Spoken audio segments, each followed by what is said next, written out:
And we're back. Mike Cernovich, ChangeRoomPlay.com. Gorilla Mindset. Power of Glamour. I'm not trolling. You're going to think I'm trolling, but I'm really not trolling. Very rarely do I read a book that I'm excited about. I've been around the block a few times.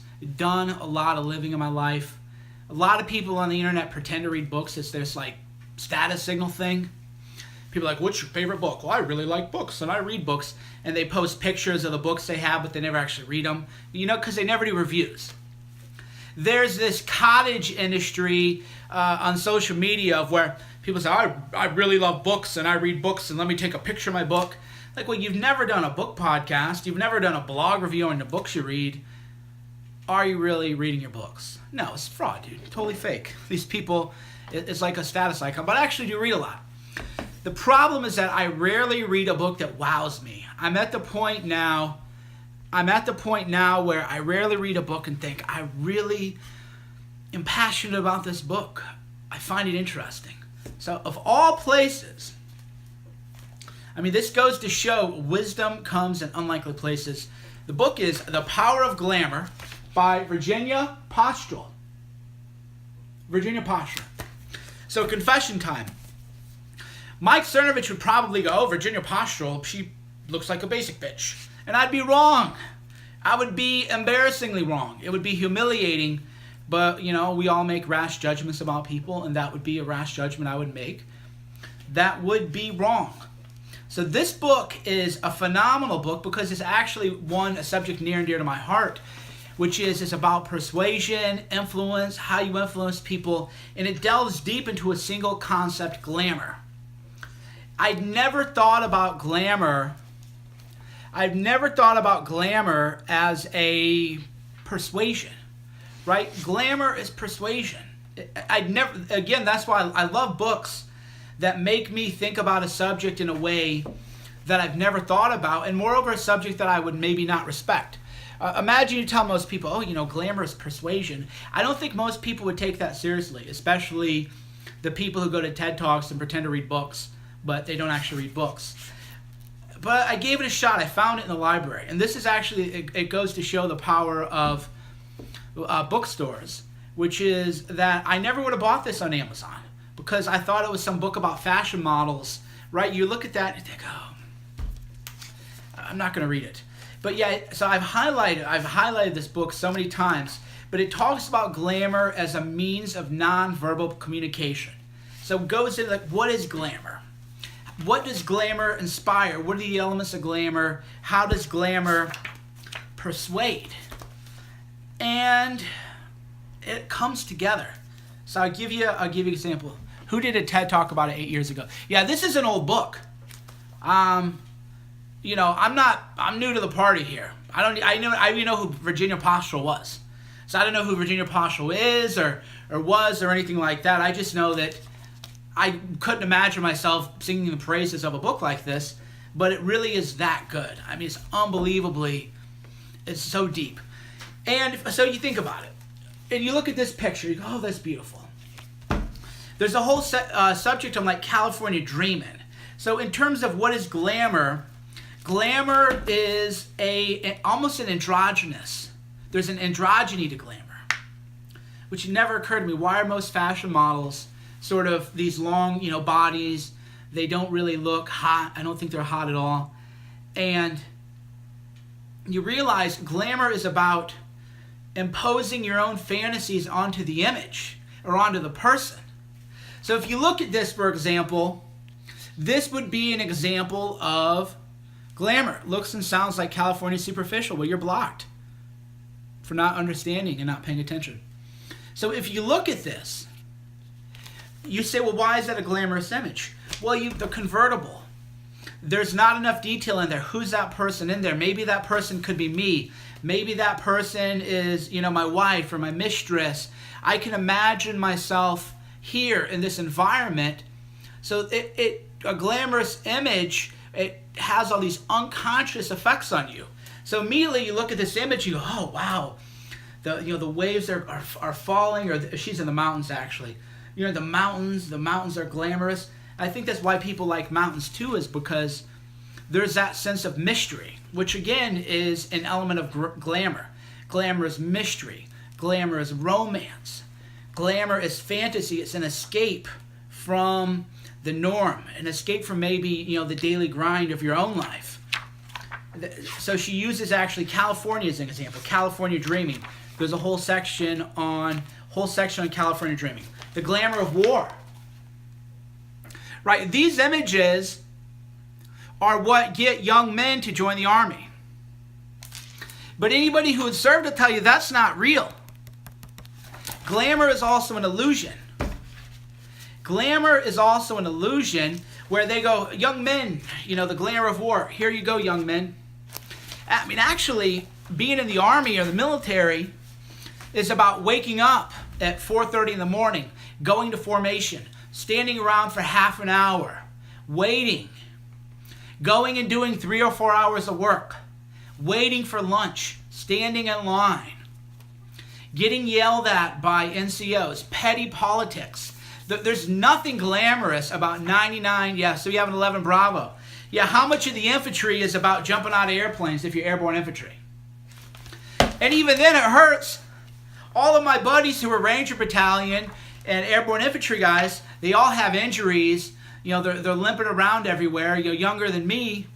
So the glamour is, to the man, you're selling the fantasy of the man jumping out of the airplane, but that's not really what it is. But that's a glamorous image. It's an idealized version that allows you to imagine yourself. It's an enchantment. So she actually, I can't say enough. You got to read the whole book. I can't say enough good things about it.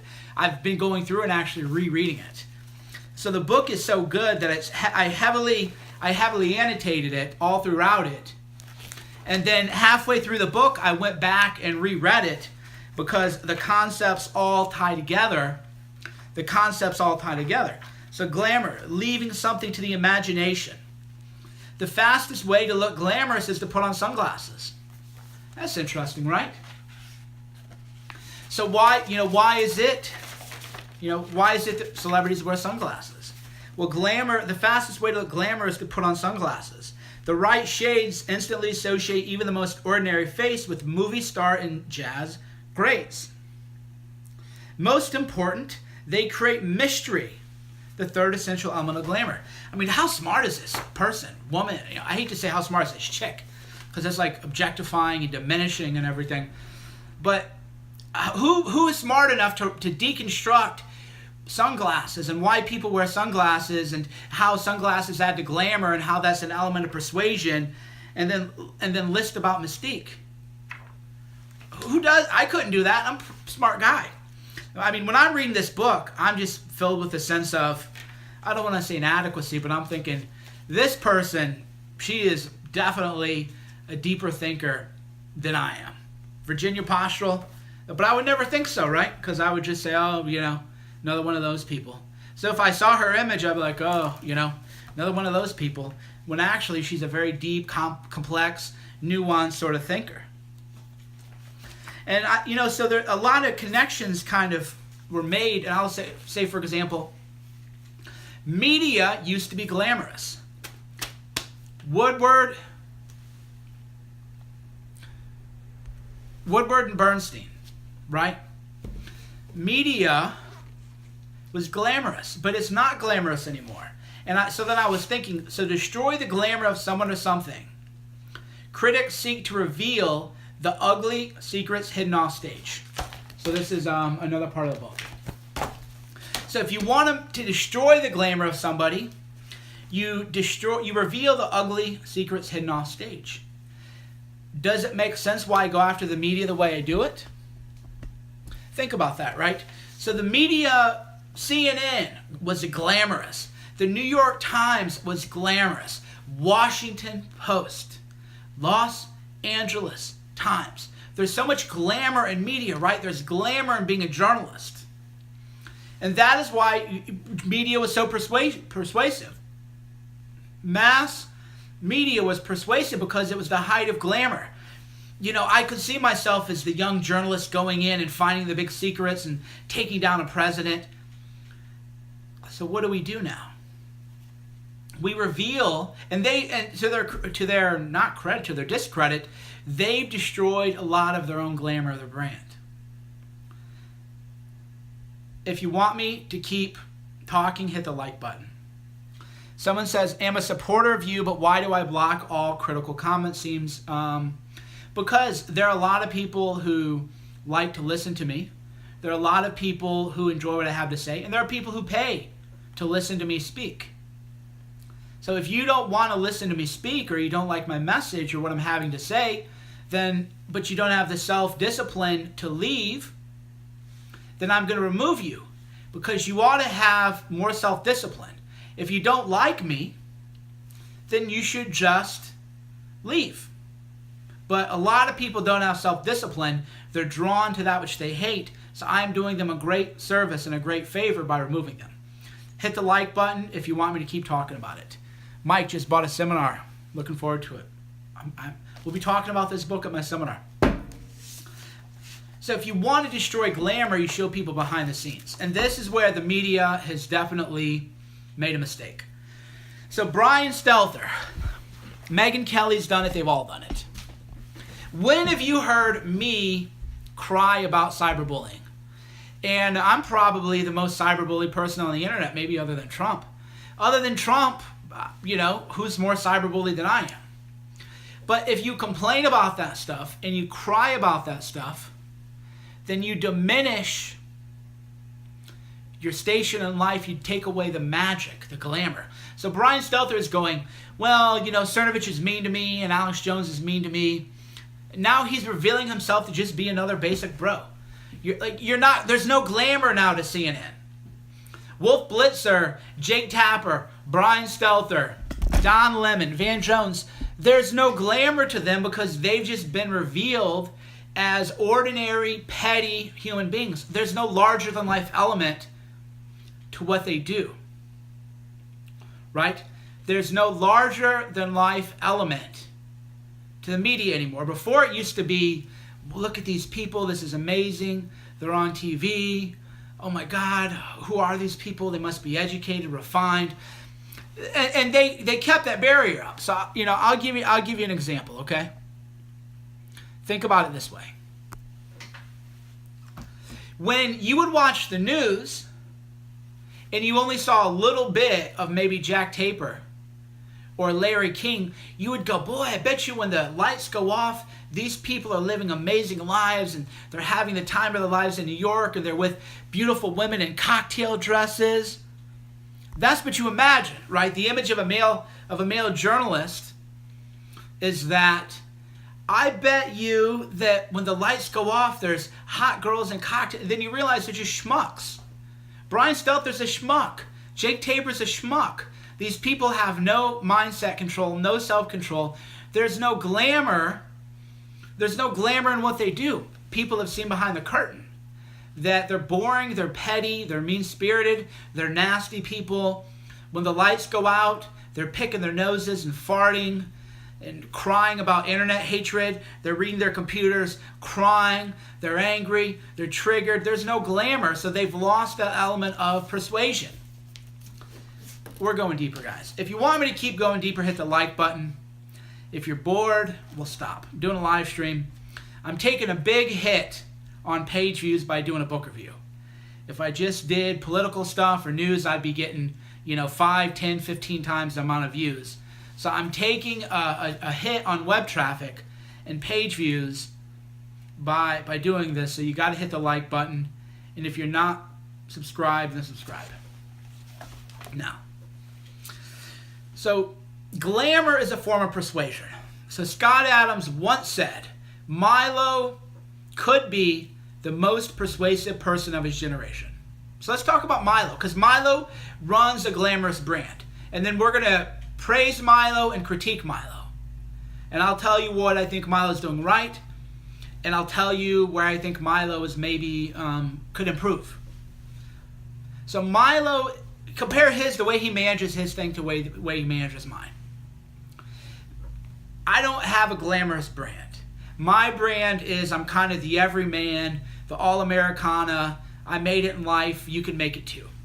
So my brand, I always call it aspirational but attainable. And this is a conscious branding choice. I could drive the better car and the custom suits all the time. So if you said, what is your brand? What is Mike Cernovich's brand? I say, my brand is aspirational but attainable. So chances are I'm, pretty far up. I live a 1% life, but I don't think anybody sees me or what I have and says, I couldn't get that. Most people who watch my videos, watch my stuff, read my articles, they think, yeah, I can relate to Cernovich. I can relate to Cernovich. And, he's pretty high up there, but if I really work hard and apply myself, I could have what he has. So that's what I mean. I'm aspirational in the sense that I probably have more going on than most people, but I'm attainable in that you can have it too. And that's a conscious decision on my part. That's how I manage my brand. Aspirational, but attainable. I'm the everyman. Sort of how, the pretty girl, the girl next door. We can all imagine a Jennifer. She's pretty. She plays tennis. She looks pretty good without makeup. Doesn't take herself too seriously. And then that's the girl that every guy wants. That girl next door. Well, I manage my brand kind of in the same way. I'm kind of like the guy next door. Yeah, this is the guy. He's kind of clean cut, but got some rough edges.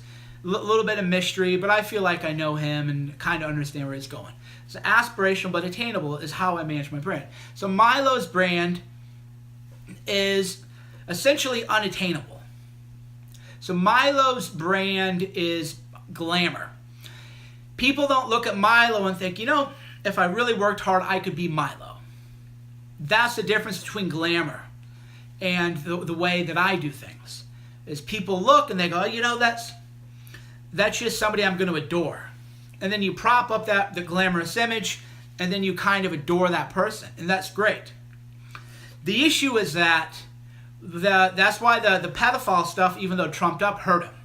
So we all know Milo's not a pedophile advocate, and we all know that Milo doesn't support pedophilia. But because he had a glamorous brand, the media wanted to attack the glamour of his brand by making it seem like behind the scenes he was doing all this kind of stuff. So here's where Milo, man, we got these weird Jew people, dude, obsessed with the Jews. So boring. So here's where Milo could have improved things better is when Milo was being attacked, he had to double down on glamour. When Milo was being attacked by the fake news media because his brand was glamorous, he should have rolled out in a Ferrari, done some major, huge, massive kind of... So he's coming back now with the billboard in front of Simon & Schuster, so he's doing fine. Definitely not saying... But I'm saying he got hit hard. Anybody, and I'm a friend of his and everything, anybody who claims that didn't hurt is delusional. But he's on his way back, and now he's coming back with the glamour, right? He's coming back with, here's the billboard in New York.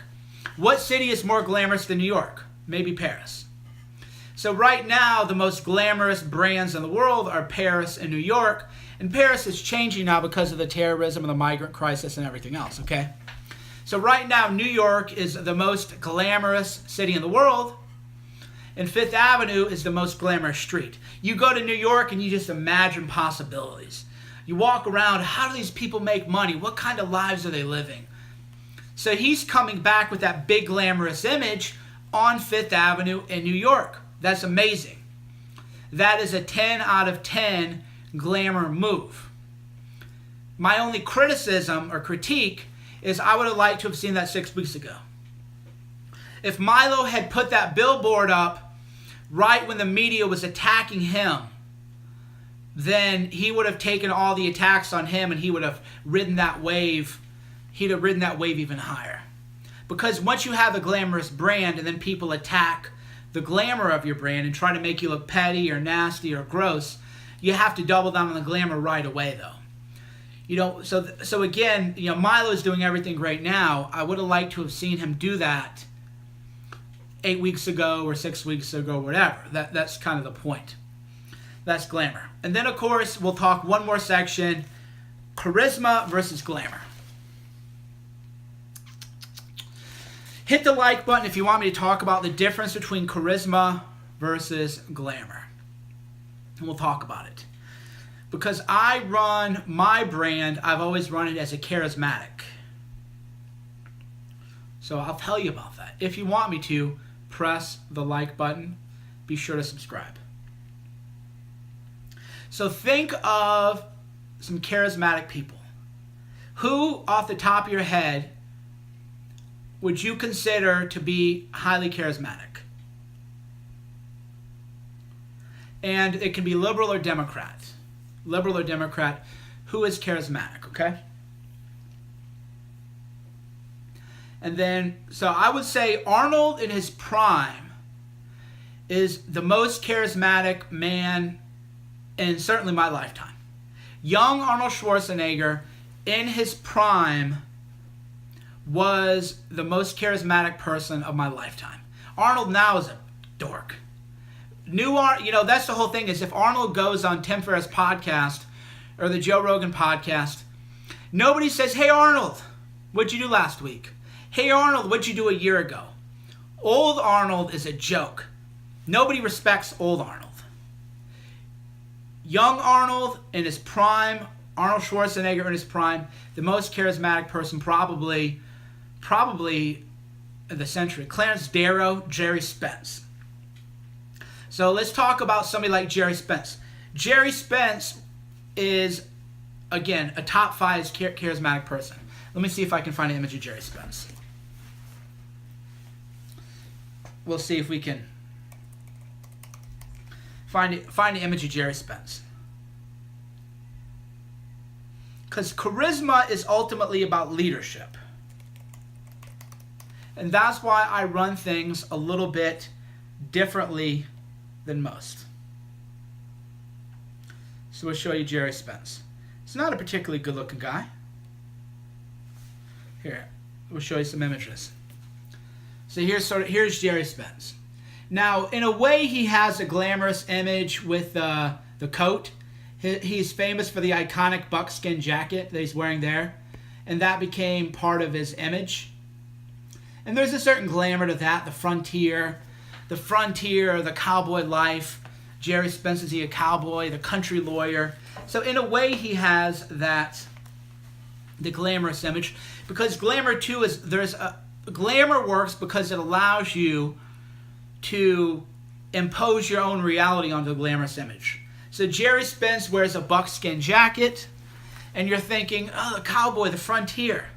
And then you're thinking, I could imagine myself as a cowboy. I could imagine myself in the frontier. And then, of course, again, glamour is an illusion. Glamour is a magical spell cast on people, because you know what being in the frontier was like? Hard labor, sunburn. Imagine having a hangover, drinking cheap whiskey, waking up in the hot sun, and then you have to ride a horse all day with a headache. So the cowboy image is a glamorous image because it allows us to impose our own vision on it. Being a cowboy. No way, man. Being a cowboy, your back hurts, your joints hurt, hitting rocks. You got to shoe the horse. Horses are pooping everywhere. You got a hangover, your head hurts, you feel miserable. The reality, and that's often too the difference between glamour and reality. For me to have a glamorous image would take a couple hours. You got to get the suit just right, and you got to get your hair done every day. You got to put on makeup. You got to do a bunch of other things. Go into a studio, get lighting, earpiece. And I just said, man, I don't want to spend hours a day of my life on grooming and preparation and lighting. I would rather just do a charismatic thing. So I'll tell you what Virginia Pastrol, by the way, for those of you reading, we're talking about The Power of Glamour by Virginia Pastrol. Great book, it's a must read. Mystery plays a central role in distinguishing glamour from another alluring quality, charisma. Though writers sometimes use the word glamorous and charismatic interchangeably, these concepts are different. In its precise sense, charisma, originally a religious term, is a quality of leadership that inspires followers to join the charismatic leader in the disciplined pursuit of a greater cause. More colloquially, charisma is a kind of personal magnetism that inspires loyalty. Personal magnetism that inspires loyalty. Right? Personal magnetism that inspires loyalty. That's leadership. Sound familiar? So me, I run things more like a charismatic. That's, animal magnetism, leadership, loyalty. It's a different thing, because glamorous people generally are not good leaders. So think about this, right? I always put it in the sense of Kim Kardashian is 1,000 times more famous than I am, and she's a highly glamorous person. Kim Kardashian, if she had said, I'm going to bring my army into the field, and then Mike CERNOVICH said, I'm going to bring my army into the field, who is going to have the bigger army, and who is going to have the more disciplined, ferocious army? So as glamorous as Kim Kardashian is, right, as glamorous as she is not a leader. She's selling an image, a false image. But if it came down to actually getting soldiers, rounded up and inspiring leadership and discipline and purpose and shared mission, because glamour isn't about a shared vision. Glamour is not about shared vision. Charisma is. Charisma is about selling people on your vision, persuading people of your vision, bringing people to unite in common cause. Whereas glamour is about being admired and adored. So let's use an example of a glamorous person, Barack Hussein Obama. You know what it was said about Barack Hussein Obama? He was a brilliant campaigner and a mediocre president. Think about that. Barack Hussein Obama had a Democrat-controlled Congress. A lot of people forget that because he didn't really get anything done. Obama was in office for 8 years and he got Obamacare done, which was kind of a flop. But it wasn't like Bill Clinton. I mean, Bill Clinton was killing the game all 8 years, right? Obama got Obamacare done, kinda. But he had a Democrat supermajority and couldn't get anything else done. Because he had glamour, not charisma. He couldn't lead people. He couldn't get people to share a vision. But when it comes to just like hanging out with Jay-Z, he was great at that. Barack Obama was the greatest star effing president we've ever had. In terms of, I'm with Jay-Z and we're looking cool, and here's Beyonce and here's LeBron James and we're having a party in the Oval Office. Obama was great at that. He had glamour mastered, but his charisma was low. He couldn't lead people. Bill Clinton had remarkable charisma. Bill Clinton is, again, a top 5 charismatic person. The top 5 charismatic people in my lifetime would be Jerry Spence, young Arnold in his prime, but that's kind of before my lifetime. We'll throw him in there anyway. Bill Clinton. The 3 most charismatic people in my lifetime of the top 5 list: Spence, young Arnold, or uncocked Arnold we'll call him, and Bill Clinton. They had insane levels of charisma. So they were able to lead people to do things. Bill Clinton's a rapist, I know, but that shows you how charismatic he is. Bill Clinton's charisma is such that he is a rapist, and that didn't stick. Right? Bill Clinton is a rapist, but that isn't what people think of him as. Because people love Bill Clinton, so then if they have this draw to him, this is cognitive dissonance. So if you're drawn to Bill Clinton, his animal magnetism, and then people tell you Bill Clinton's a rapist, cognitive dissonance will not let you hold these 2 ideas simultaneously. So in your own mind, if you think I'm attracted to Clinton's animal magnetism, Clinton's a rapist, you're going to immediately disregard that Bill Clinton's a rapist. That's why when you tell somebody who supports Bill Clinton that he's a rapist, you could show them all the facts in the world and it won't matter, because cognitive dissonance, which is another conversation for another day, is going to prevent people from believing what is true. So there's no amount of evidence that you could present to a person that would ever make them think that Bill Clinton is actually a rapist, unless the people hate him. And that's why people get so angry when you call Bill Clinton a rapist. Have you ever thought about that? Because when you call Bill Clinton a rapist, you are triggering cognitive dissonance within an audience. That's why they rage at you. Because you've now insulted them to their very core. You have said you admire a rapist. So now they're, what? Wait, you're saying what? So their brain is being scrambled because of cognitive dissonance. So now they're going to lash out at you and attack you. That's why the Bill Clinton's a rapist thing is so powerful. Because you're now making people question their fundamental beliefs about the world and about somebody they admire. So you're now making somebody confront the fact that Bill Clinton might be a rapist.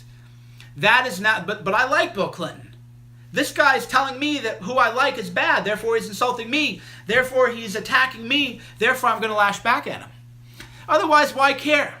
Who cares, right? You could tell me, I don't get mad when people say, if you said Milo is a rapist, I wouldn't care because I know it's not true. I'd be like, okay, cool, sure thing, buddy. Same thing when people are like, oh, CERNOVICH is a racist, and I don't like, oh my God, I'm so angry, because you're not making me question my fundamental beliefs about a person. You're not triggering cognitive dissonance. That is why triggering is real. A lot of people mock trigger warnings, but there is such a thing as triggering a person. You're triggering cognitive dissonance. You're making a person face an uncomfortable truth about their perception of the world, and therefore their perception of themselves. Because 99% of people tie in their perceptions of the world to their self-perception. I'll give you an example. Hit the like button if you want me to keep going. I'm losing a lot of page views. I could be talking about the red meat of the day, and I'd be getting way more views. I'd be having super chats coming in. Money would be showered my way. So I'm giving up a lot of fortune, a lot of views to talk about this esoteric stuff. So hit the like button.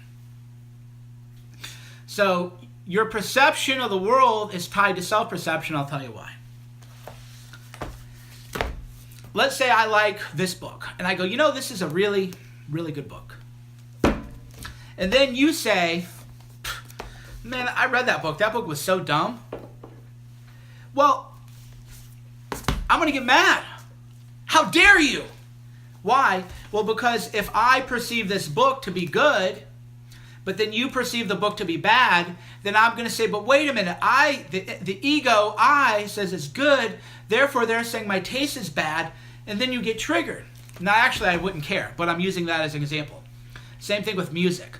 Oh, I listen to better music than you do. Who cares? People get really wound up about it. Because their perception of what is good, their aesthetic values, are tied to their own self-perception. So they're saying, well, I like this book, and if you think this book is bad, therefore you're saying that my judgment is bad, therefore I don't like you. And that's why people get triggered and frustrated and angry, because they take it personally. That's why one of the 4 agreements is don't think things personally. So you can like what I don't like, or you can not like what I like, and I don't take it personally because I respect your inherent dignity as a person. You don't have to like, so I even use this, you don't have to like what I like. This is what I tell people all the time, actually, when they go, oh, I'm bored, or I say, well, great, you don't have to like what I like. I don't have to like what you like. We can talk about different things and not take it personally. It isn't an indictment on your character that you like things that are different than mine, or you don't like what I like. This is a subjective preference that we have based on aesthetic judgment of the world. NBD. No big deal, bro. NBD. No big deal. Yeah, this also, we've attacked the glamour of the SJWs by branding them as ugly, purple-haired wine babies. That was deliberate. We took away the mystique of the SJWs. Before, there was this image, social justice. Well, who could oppose social justice? These people they're social justice, they're activists. And then what you do, that's a glamour image. What you do then is you go, look at these people. Look at these people. They're fat, they're gross, they have blue hair, they have armpit hair, and they color their armpit hair. They smell bad, they're unkept. These people are gross. Now you've taken away the glamour of that image, and therefore you've taken away the persuasive power. That's why I call Hollywood pedophiles. Why do I call Hollywood pedophiles?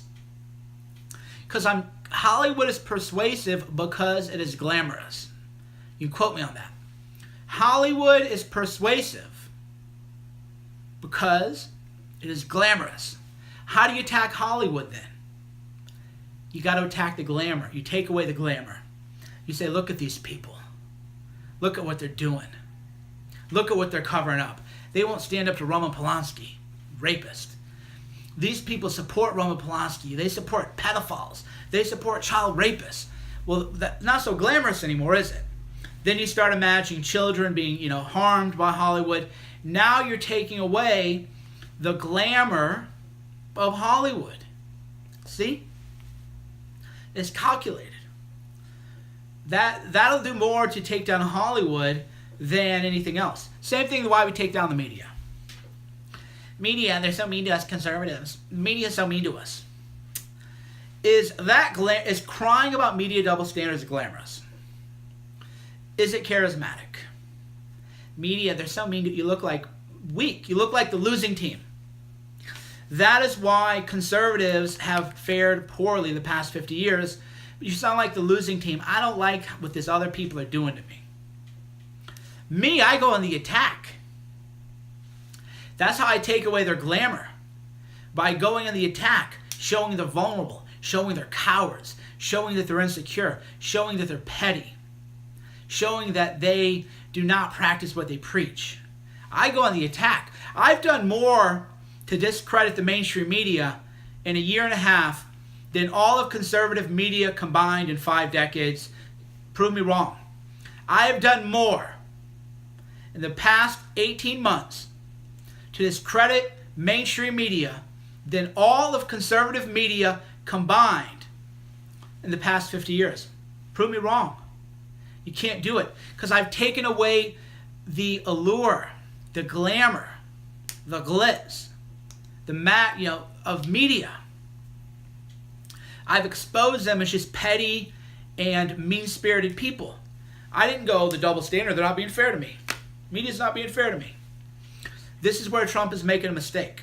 He talks too much about how the media is not being fair to him. No bueno. The media treats me unfairly. So what? Welcome to life, President Trump. Can you believe how unfair the media is to me? Okay, don't care. See, that was not glamorous. I pop the cap off and the glamour. But I don't run glamour game. But see, if you're glamorous, you couldn't do that, right? So Trump says the media is being unfair to me. Don't care. But if you say Mika had a facelift, why are they so triggered now? That is weapons grade, nuclear level persuasion. That is a tactical nuke across the bow.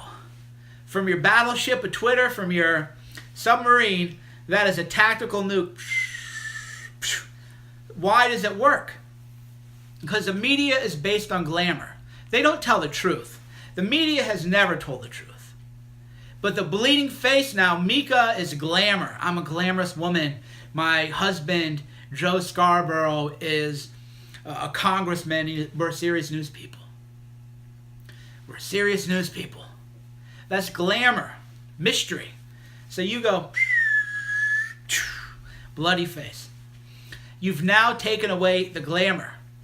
That's why it's so effective, and that's why they're so triggered by it. Because of the glamour. People make fun of me all the time. When do you see me cry about it? Because you're not attacking what I'm about by attacking the way I look, or talk, or sound, or act, or dress, or comb my hair. You're not. Those don't work, because I don't have an image based on glamour. I have it based on charisma. My flaws make me more relatable. That's what a lot of people don't understand. Is my flaws make me more relatable and therefore more persuasive, because people think, oh man, CERNOVICH gets up there and he doesn't let his flaws hold him back. So then why would I let my flaws hold me back? So my flaws make me more relatable and more persuasive. That's why attacking my flaws never work. Nobody says, oh, you got them now. But if I tried to pretend that I were above it all and I were glamorous, then it would work. All right, 40 minutes. We're going to go. Sean is back. 40 minutes. The book is The Power of Glamour by Virginia Postrel. If you study my persuasion, my marketing, my mindset, this is a must read. You have to read it. It's on the required reading list. No options about it. You got to read it. I'm loving it. I'm reading it again. It's amazing. Thanks for tuning in. Mike Cernovich, DangerInPlay.com, Gorilla Mindset.